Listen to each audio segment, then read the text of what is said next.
Hello viewers, welcome to my channel.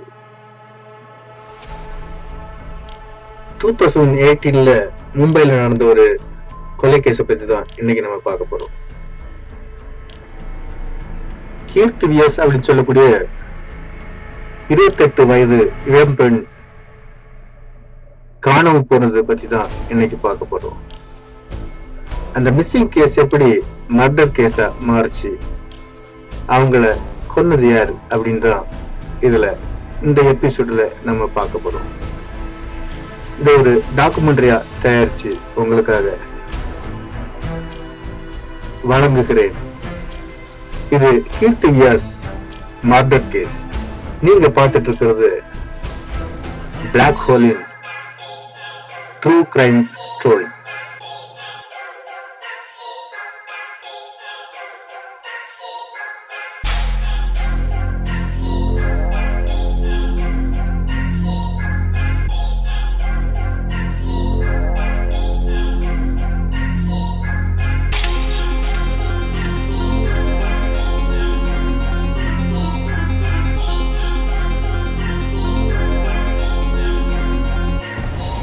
அன்னைக்கு March 17, 2018. அந்த குடும்பம் மும்பையில் இருக்கக்கூடிய டிபி மார்க் காவல் நிலையத்துக்கு முன்னால நின்றுட்டு இருந்தாங்க. அந்த தாயாருடைய கைகள் நடுங்கிட்டு இருந்துச்சு. கண்கள்ல கண்ணீர் பெருக்கெடுத்து ஓடிட்டு இருந்துச்சு.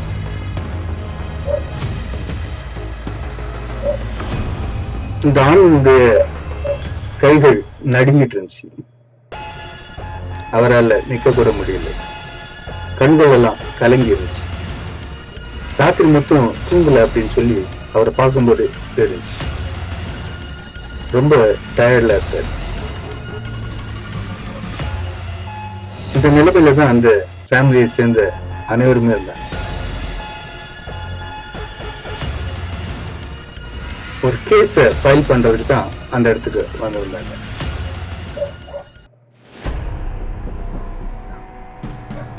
தன்னுடைய மகள் கீர்த்தி வியாஸ் அப்படின்னு சொல்லக்கூடிய 28 வயது பெண் காணாம போயிட்டாங்க. அதாவது நேற்று மார்ச் 16, 2018 காணாம போயிட்டாங்க அப்படின்னு சொல்லக்கூடிய அந்த கேஸை தான் ஃபைல் பண்ணாங்க. நின்றுட்டு இருந்தாங்க. ரொம்ப விரக்தியில அவங்க எல்லாருமே இருந்தாங்க. ஏன்னா நேற்று மதியம் 11:30 மணிக்கு தன்னுடைய மகளை கான்டாக்ட் பண்றதுக்கு வேண்டி, அதாவது வீட்டுல வைஃபை சிக்னல் கரெக்டா இல்ல, அவனுடைய பாஸ்வேர்டு கேட்கறதுக்கு வேண்டி அவங்க கால் பண்ற நேரம் தன்னுடைய மகளுடைய போன் வந்து சுவிட்ச் ஆஃப்ல இருந்துச்சு. அதுக்கப்புறம் அந்த போன் சுவிட்ச் ஆன் ஆகவே இல்லை. அதாவது தன்னுடைய மகள் காணாம போய் ஒரு நாள் ஆயிருந்துச்சு. அதனால ரொம்பவே சோர்ந்து போயிருந்தாங்க. போலீசார் கிட்ட தன்னுடைய மகள் மிஸ்ஸிங் கேஸ கம்ப்ளைண்டா பதிவு பண்ணிட்டு அங்க இருந்து வெளியே போனாங்க. அவங்க நேரா கீர்த்தி வியாஸுக்கு தெரிஞ்ச எல்லா இடங்களையும் போய் தேடுறதுக்கு வேண்டி மிக வேகமா அங்க இருந்து நகர்ந்தாங்க. போலீஸ் அந்த கேஸ ரொம்ப சீரியஸாவே எடுத்தாங்க. ஏன்னா 28 வயது ஒரு இளம்பெண் காணாம போயிட்டாங்கன்னா அது மும்பையில காணாம போயிட்டாங்க மிகப்பெரிய சிக்கலை உருவாக்கும் அப்படின்னு சொல்லி அவங்களுக்கு தெரியும். அவங்க நேரா ஃபர்ஸ்ட் அந்த கேஸ ஸ்டார்ட் பண்ண இடம் எப்படின்னா, கீர்த்தி வியாஸ் வேலை செஞ்சுட்டு இருந்த அந்த ஸ்தாபனத்தை நோக்கி தான் அவங்க போனாங்க. மும்பை அந்தேரியில் உள்ள வெப்லண்ட் சலூன்ல தான் கீர்த்தி வியாஸ் அக்கவுண்ட்ஸ் மேனேஜரா வேலை செஞ்சுட்டு இருந்தாங்க. நடிகரும் திரைப்பட தயாரிப்பாளருமான பர்கான் அக்தர்களுடைய எக்ஸ் ஒய்ஃப் அதுனா பவானிக்க சலூன் தான் அது. அவங்க தான் இந்த சலூனை நடத்திட்டு இருந்தாங்க. கீர்த்தி வியாஸ் படிப்பு முடிச்ச உடனே இந்த சலூன்ல வந்து அக்கவுண்ட்ஸ் மேனேஜரா ஜாயின் பண்ணி வேலை செஞ்சுட்டு இருந்தாங்க. எல்லா நாளும் காலையில கரெக்டா அந்த ஷார்ப்பான டைம்ல அந்த ஸ்தாபனத்துல போய் பணியில அமர்றதுதான் இவங்களுடைய தினசரி வாழ்க்கையா இருந்துச்சு. வேலை ரொம்ப ஸ்ட்ரிக்டா இருக்கக்கூடிய ஒரு குட் பர்சன் தான் இவங்க. 16ஆம் தேதி அப்படி வேலைக்கு போனவங்கள தான் அதுக்கப்புறம் கண்டுபிடிக்கவே முடியல. இந்த நியூஸ் அன்னைக்கு இந்த நியூஸ் சேனல்ஸ் கூட டெலிகாஸ்ட் பண்ணியிருந்தாங்க. போலீஸார் நேரம் கீர்த்தி வியாஸ் வேலை செஞ்சிருந்த அந்த சலூனுக்கு போய் அவங்க கோ ஒர்க்கர்ஸ் விசாரிக்க தொடங்குறாங்க. அங்க எந்த துப்புமே அவங்களுக்கு கிடைக்கல. ஏன்னா அவங்க இன்னைக்கு வேலைக்கு வரவே இல்லை அப்படின்னு சொல்லி எல்லாருமே சொல்லிடுறாங்க. அதுக்கப்புறம் தான் சிசிடிவி காட்சிகளை அவங்க ஆராய தொடங்குறாங்க. இதுல எப்படி அது ஒரு துப்பு கிடைக்கும் அப்படின்றதுதான் அவங்களுடைய நம்பிக்கையா இருந்துச்சு. அப்ப கீர்த்தி வியாசுடைய வீட்டுக்கு முன்னால் இருந்த அந்த அப்பார்ட்மெண்ட்னுடைய சிசிடிவியை செக் பண்ணும்போது தான் அவங்க வெளியே நடந்து வருதும், அந்த அப்பார்ட்மெண்ட்டுக்கு வெளியே ஒரு கார் நின்றுட்டு இருக்கிறதும், அது பக்கத்துல அது போறதும் அவங்க அந்த சிசிடிவியில பதிவாயிருந்துச்சு. அந்த காருடைய நம்பரை கண்டுபிடிச்சு அது யாருடையது அப்படின்னு சொல்லி விசாரிக்க தொடங்கும் போதுதான் அதே சலூன்ல வேலை செய்யக்கூடிய ஒருவருடைய கார் அப்படின்னு சொல்லி கண்டுபிடிக்கிறாங்க. நேரா போலீஸார் அந்த சலூனுக்கு போய் அவங்ககிட்ட விசாரிக்க தொடங்குறாங்க. அவங்க பேரு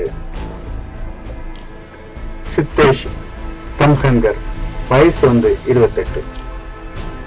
அவங்க கூட அந்த கார்ல போனவங்க இன்னொருத்தர் பேரு குஷி சஜ்வானி, வயசு 42. இவங்க 2 பேரும் தான் அந்த கார்ல வந்ததா கண்டுபிடிக்கிறாங்க. இது டெய்லி நடக்கக்கூடிய ஒரு ரொட்டீன் ஜாப் கிடையாது. ஏன்னா இவங்க என்னைக்குமே கூட்டிட்டு போனதே கிடையாது. கீர்த்தி வியாஸ் டெய்லி ட்ரெயின்ல தான் வேலைக்கு போவாங்க. ஆனா இன்னைக்கு அப்படி இல்லை. அந்த கார் அவங்கள பிக்கப் பண்ணி போறத போலீஸார் கண்டறிறாங்க. அதுக்கப்புறம் அவங்க எங்கேயுமே இறங்கல அப்படின்றதையும் உறுதி செய்யறாங்க. இவங்கிட்ட விசாரிக்க தொடங்கின உடனே இவங்க என்ன சொல்லிடுறாங்கன்னா, நாங்க அன்னைக்கு மெரைன் டிரைவுக்கு போயிட்டு இருந்தோம். போற வழியில கீர்த்தி வியாஸ் எங்க கூட கூட்டிட்டு போறதா பிளான் பண்ணியிருந்தோம். அவங்கள அப்படி பிக்கப் பண்ணிட்டு போகும்போது அவங்க என்ன சொல்லிட்டாங்கன்னா, நான் ட்ரெயின்ல போயிடுறேன், ஆனா என்ன நவ்ஜி சொசைட்டிக்கு பக்கத்துல இறக்கி விட்டுருங்க அப்படின்னு சொல்லிட்டாங்க. அதனால நாங்க அங்க இறக்கி விட்டு நாங்க போயிட்டோம், எங்களுக்கு அதுக்கப்புறம் தெரியாது அப்படின்னு சொல்றாங்க. அப்பதான் போலீஸார் இவங்களை உற்று நோக்குறாங்க. காரணம், அன்னைக்கு கம்ப்ளைண்ட் பண்ற டைம்ல இவங்களும் கூட இருந்தாங்க. அவங்க பெற்றோர் கூடயே இவங்களும் வந்திருந்தாங்க போலீஸ் ஸ்டேஷனுக்கு.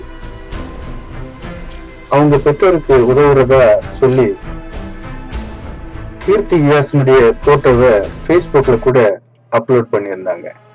கேர்ள் மிஸ் ஆயிட்டாங்க, கண்டுபிடிச்சு யாராவது பாத்தீங்கன்னா எங்களுக்கு தெரிவிங்கன்னு சொல்லி அவங்க நம்பர்ஸ் எல்லாம் அப்லோட் பண்ணி ஃபேஸ்புக்ல கூட அந்த தகவலை பகிர்ந்திருந்தாங்க. இவங்க கடைசியில இவங்கள்ட்டே போலீஸார் விசாரிக்க வேண்டிய ஒரு சூழ்நிலை வருது. காரணம் என்னன்னா, கம்ப்ளைண்ட் பண்ண அன்னைக்கு கீர்த்தி வியாச மீட் பண்ண அந்த விஷயத்தை அவங்க சொல்லவே இல்லை. போலீஸாருக்கு இது மிகப்பெரிய சந்தேகமாகவே இந்த கேஸ்ல இருந்துச்சு. அந்த காரை பறிமுதல் பண்ணி ஃபாரன்சிக்ஸ் ஆபீசர்ஸ் பரிசோதனை செய்த போதுதான் அதுல இரத்த துளிகள் இருக்கிறத கண்டுபிடிக்கிறாங்க. அந்த கார் முழுவதும் நல்ல தூய்மைப்படுத்தப்பட்டிருந்துச்சு. கார் வாஷ் பண்ணியிருந்தாங்க. இன்சைட் எல்லாம் ரொம்ப கிளீனா இருந்துச்சு. ஆனாலும் சில இரத்த துளிகளை அந்த வாகனத்துக்குள்ள கண்டுபிடிக்கிறாங்க. உடனே இவங்க 2 பேரையும் போலீஸார் அரெஸ்ட் செய்யறாங்க. விசாரணையில பல திடுக்கிடும் தகவல்களை போலீஸார் கண்டறிகிறாங்க. அது என்னன்னா, அன்னைக்கு காலையில இவங்களை பிக்கப் பண்ணதுக்கு போனதுக்கு காரணம் என்னன்னா, அன்னைக்குதான் சித்தேஷ் தம்ஹன்கிற பணியில இருந்து நீக்கம் செய்யறதா கீர்த்தி வியாஸ் சொல்லியிருந்தாங்க. அதை தடுக்கிறதுக்கு தான் நேரா அவங்க வீட்டுக்கே போய் அவங்ககிட்ட பேசலாம் அப்படின்னு சொல்லிட்டு தான் கார்ல இவங்க வீட்டுக்கு முன்னால காத்துட்டு இருந்தாங்க. கீர்த்தி வியாஸ் வேலைக்கு வர அந்த டைம்ல அந்த காரை பாக்குறாங்க. இவங்க காருன்னு தெரிஞ்சுக்கிட்டு பக்கத்துல போறாங்க. அவங்க பேசிட்டு அவங்களையும் உள்ள சேர்த்துக்கிறாங்க. ஆனா உள்ள போன அப்புறம் தான் தெரிஞ்சிச்சு இவங்க பெரிய ஒரு ஆபத்தை வேலை கொடுத்து வாங்கிட்டாங்க அப்படின்றது. இவங்களுக்குள்ள பேச்சுவார்த்தையில மிகப்பெரிய சண்டை தொடங்குது. அப்ப தம்ஹான் பேர் என்ன செய்யறாருன்னா, தன்னுடைய கர்ச்சிப்பை எடுத்து கீர்த்தி வியாசனுடைய கழுத்தை நெரிக்க தொடங்குறாரு. கொஞ்ச நேரத்திலே கீர்த்தி வியாஸ் இறந்து போயிடுறாங்க. எதுக்காக கொலை செய்தீங்க அப்படின்னு சொல்லி போலீஸ விசாரிக்கும் போது என்ன கண்டுபிடிக்கிறாங்கன்னா, இவங்க 2 பேருக்குள்ளே ஒரு தகாத உறவு இருந்துட்டு இருந்திருக்கு. அந்த பியூட்டி பார்லருக்குள்ளேயே இவங்க லூட்டி அடிக்க தொடங்கினத இவங்க பார்த்திருக்காங்க. அது மட்டும் இல்லாம வேலையில தங்குங்கிற சரியான முனைப்பை காட்டாததும் முக்கியமான காரணமா இருந்துச்சு. அதனால இவங்களை டெர்மினேட் பண்றதாட்டு கீர்த்தி வியாஸ் தீர்மானிச்சு அவங்களுக்கு நோட்டீஸ் கொடுத்திருந்தாங்க. இதனால கோபத்தின் உச்சியில இருந்த இவங்க 2 பேரும் கீர்த்தி வியாச கொலை செய்ய திட்டமிடுறாங்க. கர்ச்சிப்பால கழுத்தை நெரிச்சு கொன்னது மட்டும் இல்லாம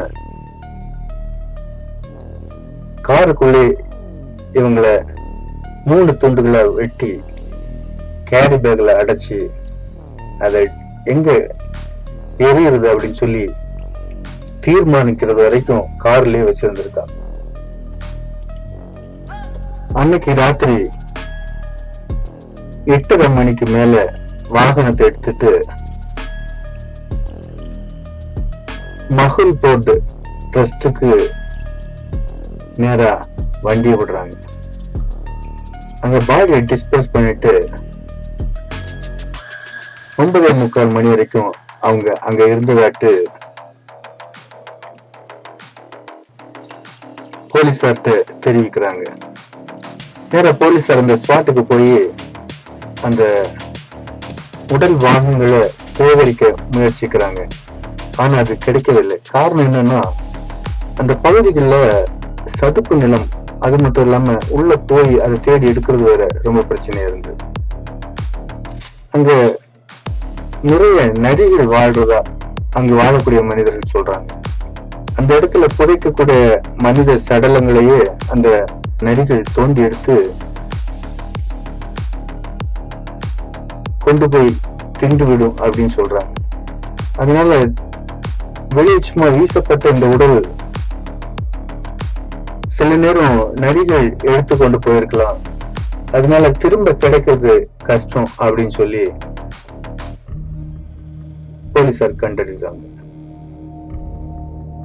அவங்க ஸ்பாட்டுக்கு போறதுக்கு முன்னாலே பயந்தது அப்படியே நடந்துருந்துச்சு. ஏன்னா அந்த உடல் கிடைக்கவே இல்லை.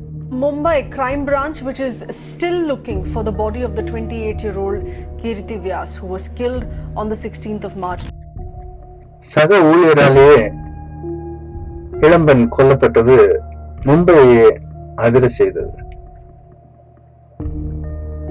இவங்களுக்கு எதிராட்டு அந்த வண்டியில் இருந்த இரத்த துளிகளும் சிடிஆர் பதிவுகளும் சிசிடிவி காட்சிகளும்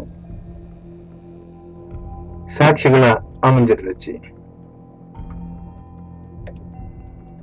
இவங்களுக்கு எதிராட்டு மும்பை கிரைம் பிரான்ச் போலீசார்